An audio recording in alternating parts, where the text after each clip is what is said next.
Alright, shalom ve'ahava aleikum.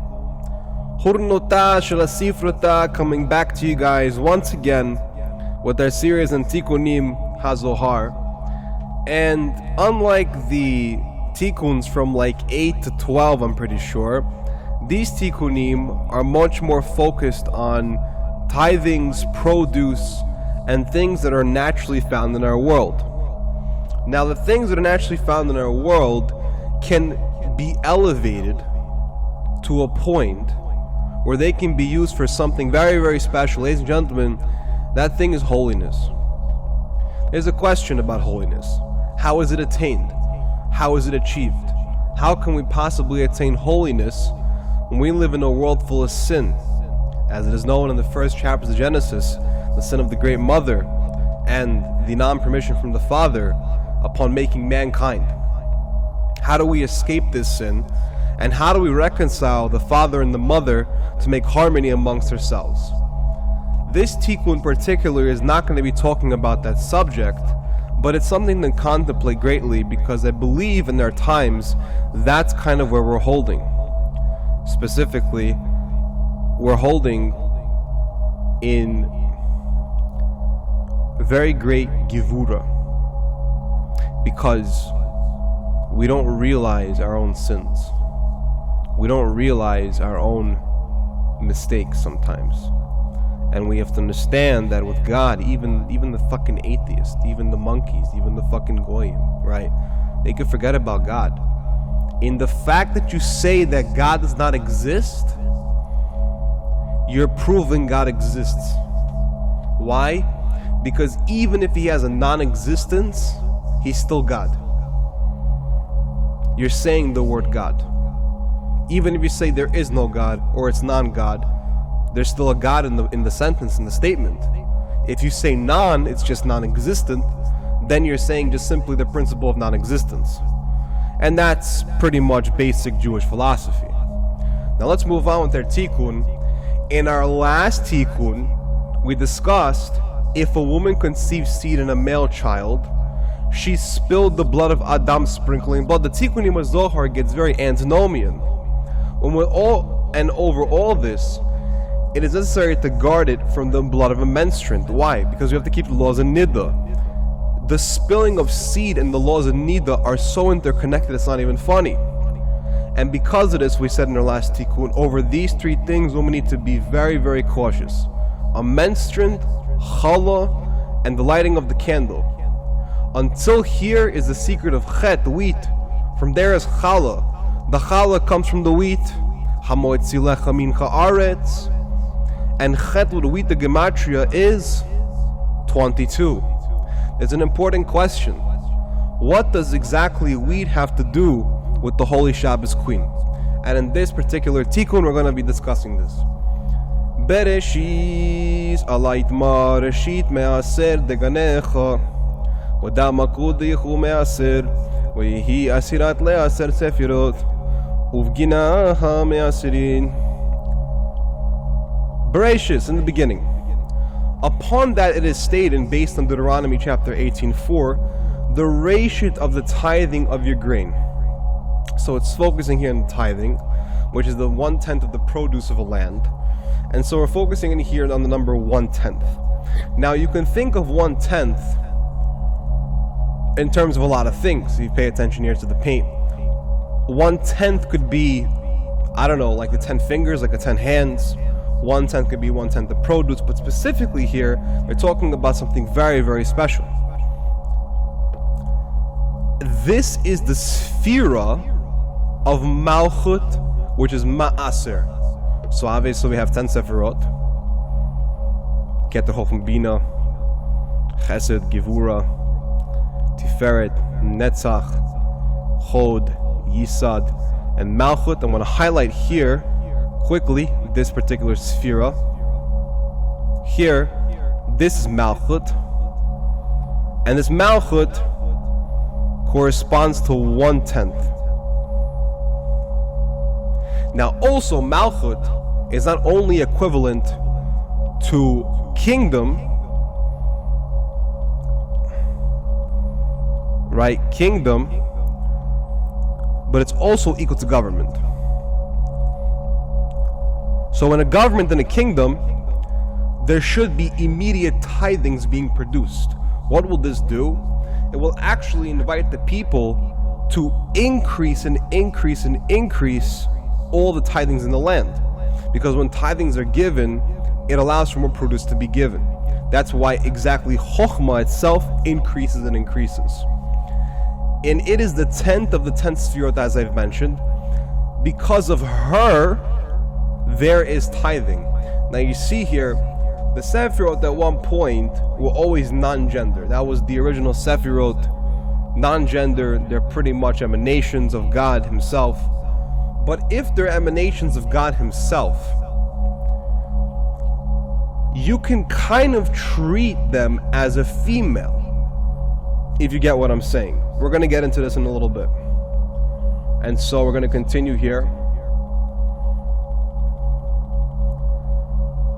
המחות וטבן דאינו לבשין דחתה בחי אלמה פרוטים ממעשר ורמן דביעי להפקה מעשר מחתה בעילה לקיה מן מוץ ותבר דאינוהון חטאת או איש תארת איהי נקיי באחוז ימנה יהי זרי הקבע טיפה דאיהי יויד.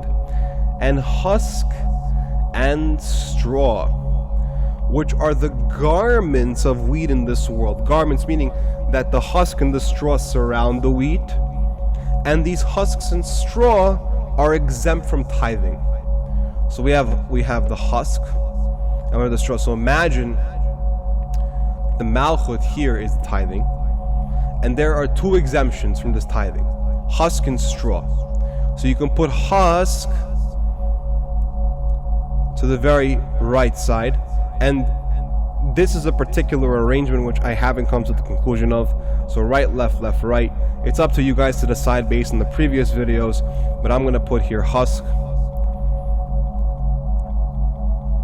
and I'm going to put here straw. Now remember that these are the two sides of Chokhmah and Bina. The husk itself is like a surrounding shell. So Chokhmah is within that shell, and the straw is like something that has something around it. And so Bina surrounds, and so therefore the straw is in Bina. This one satisfies this one, and this one satisfies this one. And whoever wishes to extract a tithe from wheat needs to clean it of husk and straw. Clean it of the right and the left sides. Why? Because Yisrael only goes straight path, motherfucker, and no left and no right. Although there are left and right sides, which are chet and tet. And so on this side, I'm going to put this in blue, you have chet, and on this side you have tet. Now, in the particular arrangement of the letters, chet and tet would go here in Hoid, and tet would go here in Yisad. But in this particular arrangement, the chet is on the husk side and the tet is on the straw side. And these two are not the full formula for wheat, but we're coming on for the full formula of wheat. And she remains, the tithe remains, the clean hay. And this is the most craziest part about the Zohar in this particular Tikkun. The rest gets even crazier. And then he will shoot into her a drop, which is Yud. Now this drop, which is Yud, is related to Chet, my cheti, my sin, right? Because we were all born in sin. Not saying that the injection of that drop is the sin itself, chas v'shalom. But at that point, when the tithes are done and when Malchut is fully satisfied, at that point, then there will be a shooting into a drop, which is a deeper understanding up until the second round.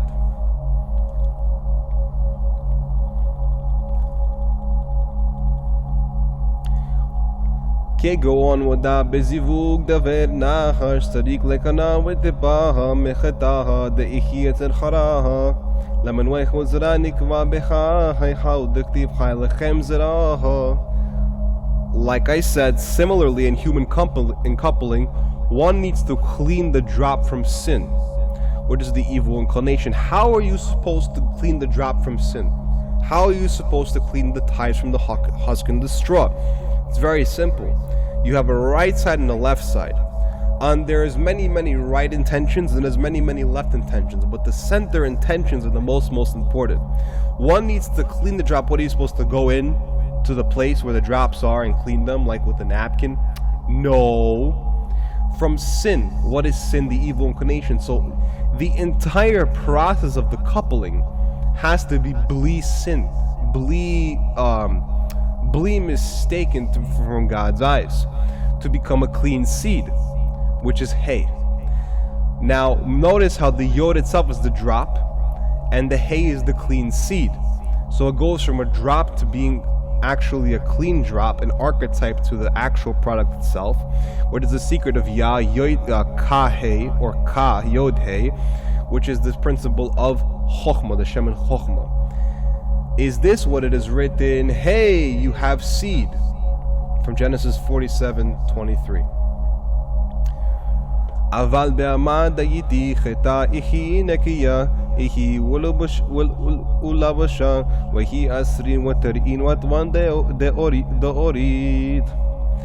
But in the world to come, wheat is completely clean, it and its garment, meaning there's no need to separate the husk from the straw in the world to come. And this is something very important. It's a special type of challah, right? Remember that the garment itself were the husk and the straw, but in the world to come, it and its garment are completely clean. They're completely bli sin. And perhaps on one level it can be related to human coupling, but on a different level it can completely and utterly be related to the 22 letters of the Torah, right? How do we know? We know because chita,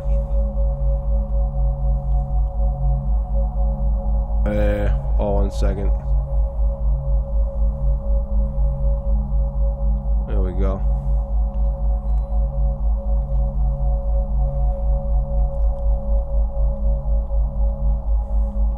Chita is 18, right? If you do da chita, or this is chita, you get 22. 22 letters of HaTorah. Where did the Dalet come from? The Dalet came from the upper four Sephirot and Da'at. The two Huskins, the straw and Malchut, are considered a Zak, right? So here's where the Dalet is, including these three Sephirot, right?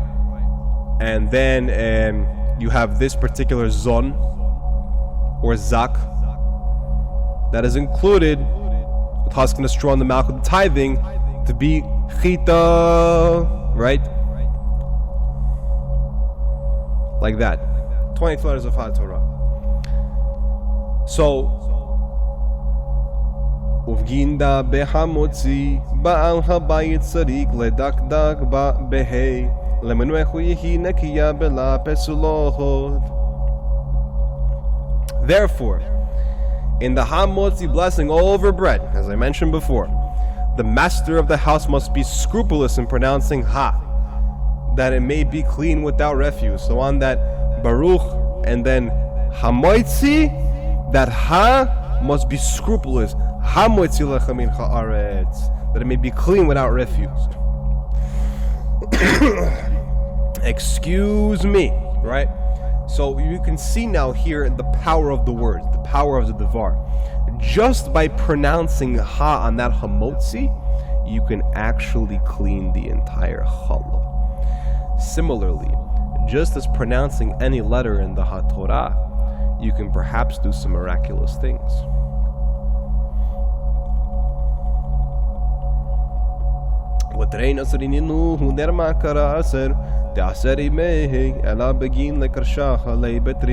דרועין דאינון ככהן לוי דאינון מעשר ראשון ללוי מעשר מנחה מעשר לכהן.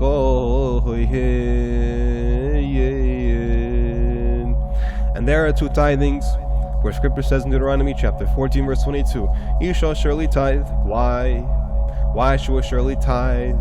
Why should we satisfy Malchut? Because it is to bind her with two arms. Now we see when we say bind, we don't mean to put her in bondage, but to adorn her, which are the priest and the Levite, which are the first tithing to the Levite, and a tithe of the tithing to the priest. And so we know that the Kohanim and the Leviim are Chesed and Givuris. Draw another one here. We'll just do odds gray. 1 second. 1 second, need an erased. Like a somebody. Okay. So we have here Sefirot. Again. I'm not necessarily using these Zerayim Pinim for a reason, by the way. It's just the parts of configuration that I figured would work for both of them. We know that on the side of Chesed, we have the Leviim, and on the right side we have the what? We have the Kohanim,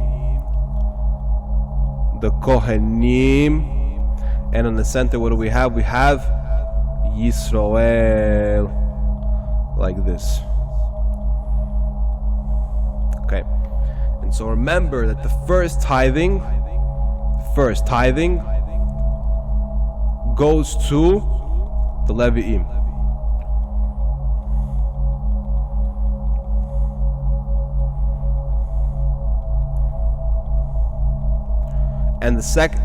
But the tithing of the tithing goes to the Kohanim. So the tithing of the tithing.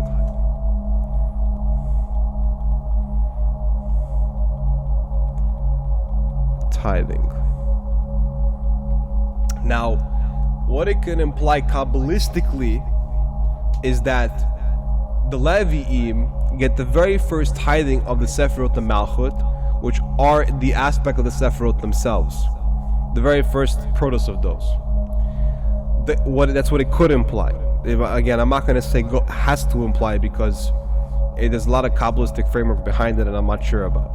But then the Kohanim get the tithing of the tithing, meaning you have the actual Sephirotic product, and then you have the Sephirotic product of the Sephirotic product, right, of the thing itself, not necessarily the first the thing itself. It's a difference there. In that particular arrangement. And so what we can learn so far is that the straw, the husk, and the particular drop are related to human coupling, right? And just like husk and straw are unclean, and then afterwards they become clean, so too when Israel is purged on the right and the left side during sexual coupling, regardless of the fact if they have right or left sides, then what is produced is a perfect center pillar of a child, which is a child of Israel, right? The whole entire time, it's not that we can't turn left or right. It's actually forbidden, the fact that we can't turn left and right. But we could probe left and right. We can see the different variables and different aspects of left and right? And we discussed how the Leviim at this point and the Kohanim get the first tithing and the tithing of tithing. And what's special is that Yisroel receives from the both of these in terms of the tithing on a level of splendor, on a level of receiving from both sides continually. So you can say Yisroel gets the product of a total tithing. I would say that's more Yisad, but since Yisroel is the center pillar, I'm just going to put here tithings, right? Because just to secure it in Israel's place, always, of course, right? Now, this section here that's coming up is very, very, very special, because it implies that the Sephirot actually fractal out. For the longest time, a lot of the Kabbalists thought the system was a one-inclusive system where there's no fractaling out. But here the Zayhar spins some crazy shit. Watch what it says.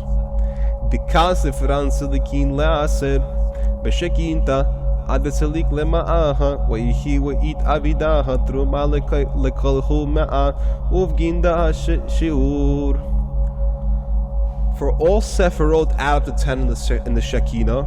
I've demonstrated to you, obviously, and Sefer Yetziras is the same exact thing, until they add up to 100 by the correction of Malchut.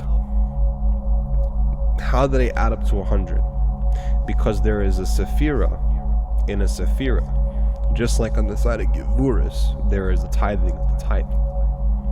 And She Malchut is made up into an offering, quote unquote an offering, a special release to Hashem in her full expression for all 100. And because of this, the measure, what about the measure? Truma teremema lekabel tri lechi hinderaita de hitorah de it yehivat be'arbin yomin wedai torah mehem. Of the truma is parts of 100, is 2 parts of 100. So the truma itself is 50 and 50, but what does it correspond to? What do these 2 noons correspond to? These 2 noons that are up to Kuf correspond to the 2 tablets of HaTorah. Incredible, right? Which is the Torah that was given in 40 days. And this is Torah and Mem, which is an anagram for Truma. So if we go to Google here real quick and we look up Teruma, Teruma,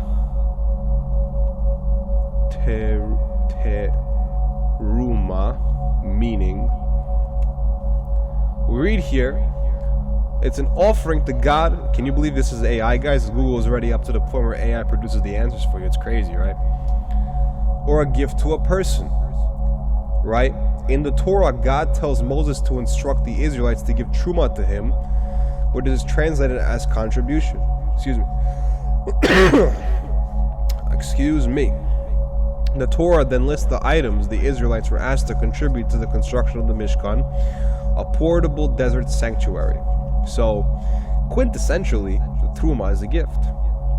Quintessentially, Kosh Baruch Hu, being our husband as Yisrael, being our husband, wants to give us the greatest things in the world, the best.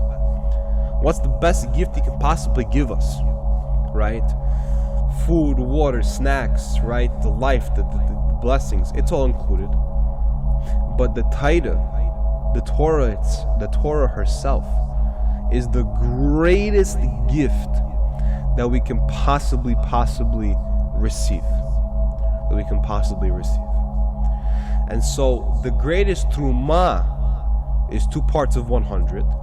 100 being Kuf, being for the Kabbalah, the 2 parts of the Kabbalah, which indeed correspond to the 2 tablets of Torah. And with that being said, let's finish up the Tikkun with the next few verses and go on from there. Uvawiit avidu sefiran kilhu asronim teleta vehon telet asronim trenevi ukashot idun asron. Through her all the Sephirot are made into 10s. The 3 patriarchs are 3 10s, and the 2 prophets of truth most an hour are a 10th and a 10th. So I'm gonna write this over here, and I'm running out of room. Am I running out of room? No, not really. I got some more room over here. So we have Kether, Chokmah, Bina, Chesed, Gevura. What's this one, guys? Yep, it's Tiferet, Netzach, Chod, Yisod, Malchut. And so all through her, all the Sephirot are made into 10. So each of these, I'm going to write a Yud, and a Yud, and a Yud, and a Yud, and a Yud, another Yud, and a Yud, and a Yud, and a Yud, and a Yud. So what does it say? The three patriarchs, right? Avraham,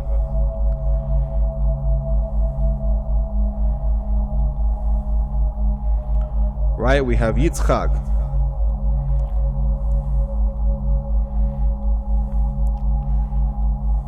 we have Yaakov,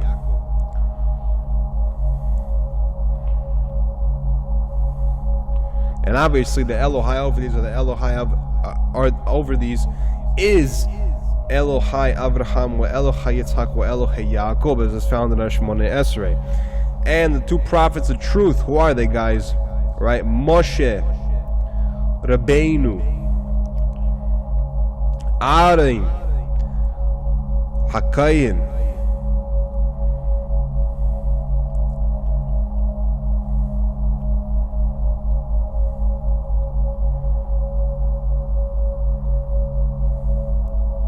Aharon HaKohen, right? And we could even include Yosef, a tzaddik.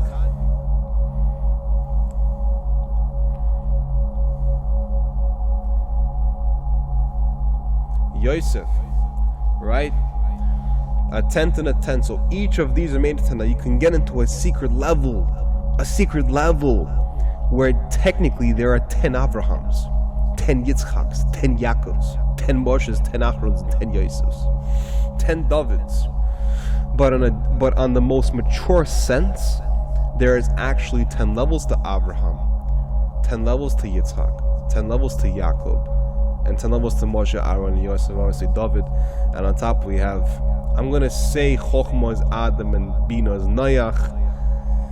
And the Kether, well guys, Kether will get their Malchut. Hashem Elokim Shehu HaMelech V'Malka Le'olam Voed. Le'olam Voed. Ay ay ay ay ay ay ay ay ay ay ay ay ay ay ay ay ay. Yeah yeah yeah yeah yeah yeah yeah yeah yeah yeah yeah. Ay yeah yeah yeah yeah yeah yeah yeah. Ay yeah yeah yeah yeah yeah yeah yeah yeah yeah yeah. Hurnota shel asifrota wa ani dabrti kal aleihim shalom ve selam.